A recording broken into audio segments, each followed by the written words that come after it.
Hello everyone, welcome to my new mini vlog. Thumbnail দেখে বুঝতেই পেরে গেছে আমরা মুকুন্দনগর ঘাটে গেছিলাম, আর সেখানে প্রচুর ভিড় হয়েছিল। তো শেষ পর্যন্ত দেখতে থাকো ভ্লগটা।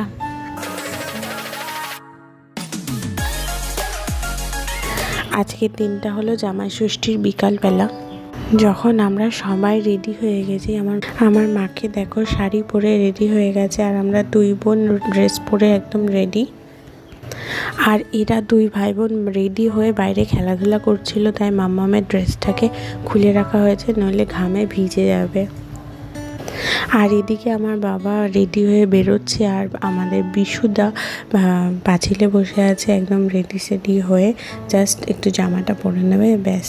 তারপরে আমরা টোটোর জন্য অপেক্ষা করছিলাম। টোটো কিছুক্ষণ পরেই আসলো, আর সেখানে গেল হলো বাবা, মা আর তনু আর আমার মাম্মাম। তো মা গাড়িতে উঠে ওকে ড্রেসটা পরিয়ে দিচ্ছিল। আর এদিকে আমরা যাব হলো বাইকে, তাই ওরা একটু আগে আগে বেরিয়ে গেল আর আমরা একটু পরে বেরোলাম। বিশুদা উপরে ড্রেসটা পরে নিয়ে একদম রেডি হয়ে বেরিয়ে গেল বাইক নিয়ে, আর আমরা তো বাইকে উঠে বসেই আছি। এবার স্টার্ট করে দিলাম, আর মারা তো আগে বেরিয়ে গেছে। তারপরে রাস্তায় আবার দেখা দিদিদের সাথে, মাদের সাথে। ওই যে টোটোটা রয়েছে ওটা মারা রয়েছে ওর মধ্যে। আর তারপরে আমরা এগিয়ে গেলাম, আমরাই প্রথমে পৌঁছেছি, মারা একটু পরেই পৌঁছেছে। তো রাস্তাঘাট এত সুন্দর, চারিদিকে পুরো সবুজে সবুজ, আর মাঠের পর মাঠ। একটা জায়গায় দেখলাম তো ওল ক্ষেত, মানে ওলের চাষ হচ্ছে। আমি মনে হয় প্রথম ওলের চাষ দেখলাম। সাধারণত আমি ধান এইসব জিনিসই দেখে এসেছি, ওলের চাষটা আমি প্রথম দেখলাম।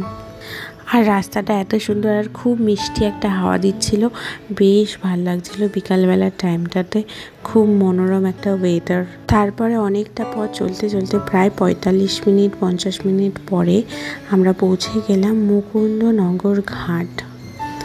সবার প্রথমেই আমরা মন্দিরের ওখানে ঢুকলাম, আর মন্দিরটাকে যে কত সুন্দর করে সাজিয়েছে, কত ধরনের যে ফুল আছে, চারিদিকে শুধু ফুল আর ফুল আর গাছ।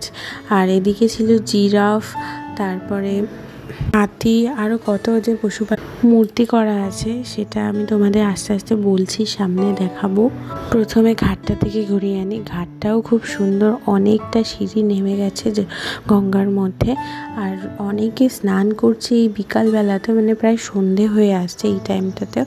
আর দেখতেই পাচ্ছ যে কতটা চওড়া গঙ্গা এখানে, আর সন্ধেবেলার এই সময়টা বেশ অপূর্ব লাগছিল। তারপরে তোমাদের দেখায় মন্দিরটা বেশ বড়। বাঁদিকে একটা মন্দির আছে, আবার ডান দিকে একটা মন্দির আছে। আর এই মন্দিরের সামনে সারদা দেবী আর রামকৃষ্ণের মূর্তিও ছিল, কিন্তু এত গাছ আর ফুলের জন্য অনেকটা ঢেকেই গেছে তারা। আর ছিল একটা ডাইনোসরের মূর্তি বাচ্চাদের জন্য।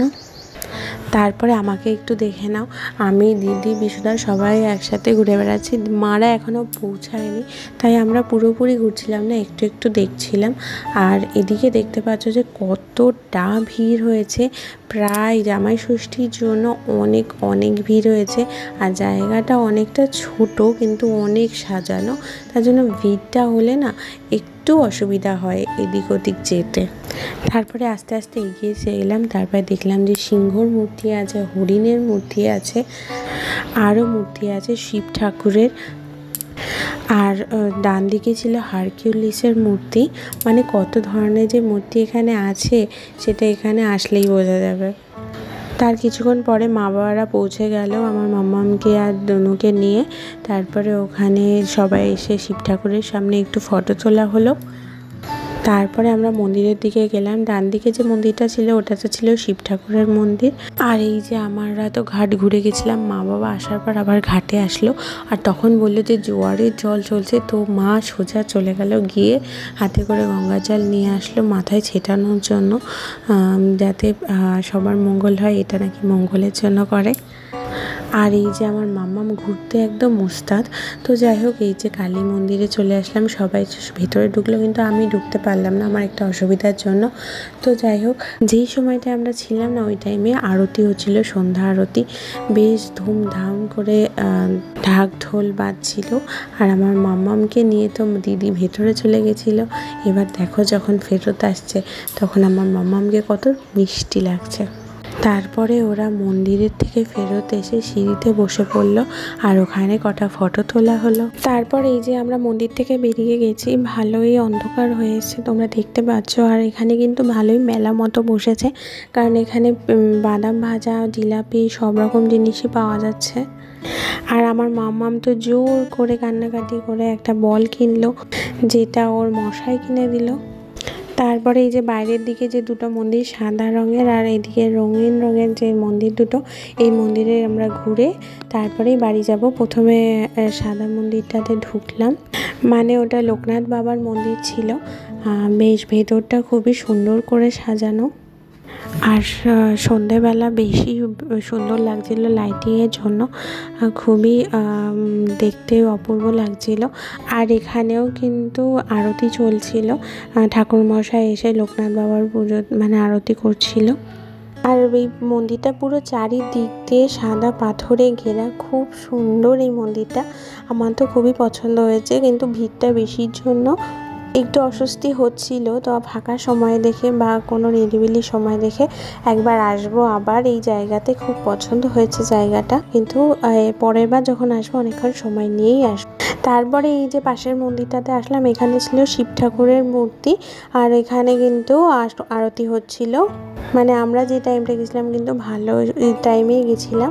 আর এই যে বাইরে নন্দী ছিল, নন্দীর সাথে অনেক ফটো তুলেছি আমরা, কানে অনেক উইশ বলেছি। তারপরে আমরা বাড়ি চলে এলাম। এইটুকুনি আমাদের ব্লগটা।